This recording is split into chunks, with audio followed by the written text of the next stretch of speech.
this short presentation on my favorite movie, which is Avengers Endgame. So the first day, I walked to reception, and my manager comes to greet me, and I should have realized from when he was shaking my hand, from his sharp sense of humor and his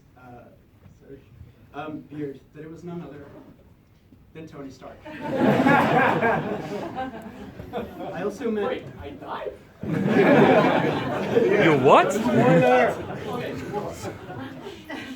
I also met Captain Coon, a very smart senior software engineer who would become my mentor at Nike and teach me so much on the back-end battlefield and personally. In a lot of ways, the Hoppers team were a lot like the Avengers.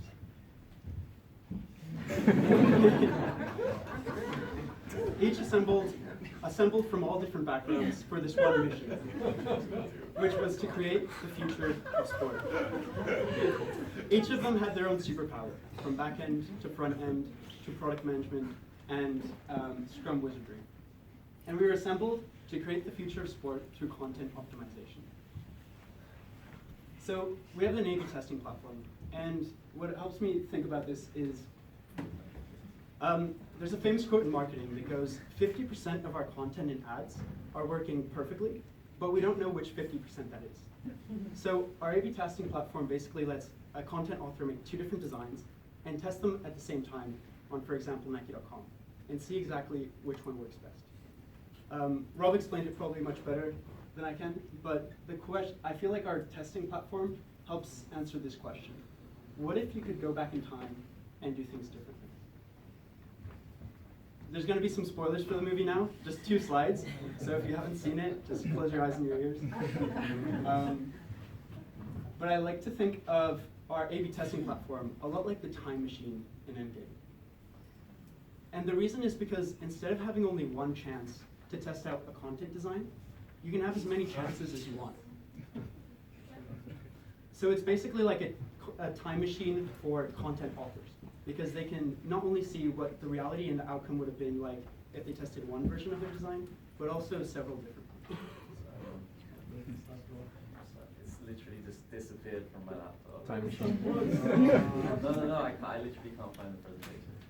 Sorry about that. Okay, just as a show of hands, this is for the next slide. Who has watched Endgame? Okay, about half. Yeah, man.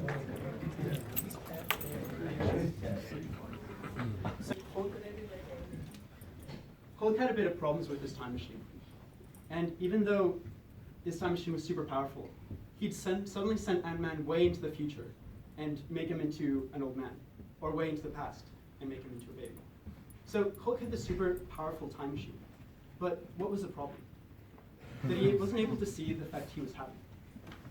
And our old A/B testing platform was a lot like this. Authors had the power to create powerful experiments and see and interact with them, but they didn't have a way to see exactly and visualize the data and how it was working. So the problem was data visualization. And authors had requested more data. But that's easy to say, we want more data. But what data exactly? So I had to do some research and talk to authors in Greater China, in WHQ, and EMEA to find out what they actually needed. And we found that there was 2 things that they wanted. Firstly, they wanted to see if visitors were coming into the experiment correctly, and the experiment was progressing, and also an estimate of when the experiment might end, because they were also responsible for pushing the experiment, the winner, to 100% of the Nike.com website. So the challenge here was, how can we show data that's not just useful, but also easy for the authors to understand? As an engineer, it's easy to send out numbers and just let the authors deal with it. But we want a way that's also easy for them to use. So we came up with a small solution, which was the experiment's progress bar. On the side of the experiment's dashboard, you can now see a progress bar which shows how much visitors in green have been received by an experiment, and also how much are remaining until they might reach statistical significance. Okay, this is a small progress bar, and it doesn't really seem like anything, but what impact does it actually have? So firstly, authors can now see if the experiment is running correctly. Before, if an experiment wasn't getting any visitors, you wouldn't be able to really see that. You can also monitor the progress of an experiment and gain insights into when a winner will be declared. Okay, so the technology behind the CMS experiments platform is like Endgame, but split into two different movies. First, we have back-end game with Mizu. So our service called Mizu, it means in Japanese, it means water or flow. And it's a good metaphor because it explains how data flows from our content and experiment services into our front-end platform.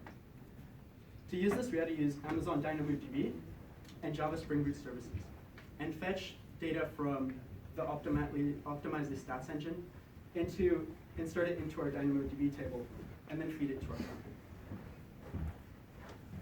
The second part of the movie is front-end game with Iris, our front-end service. Iris means pupil, and it makes sense because it's a vision into our experiment and content service.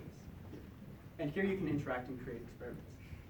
To do this, we had to use GraphQL and a React monolith repo and basically fetch the data from the experiments search service using GraphQL and then make a column and the progress bar on our React.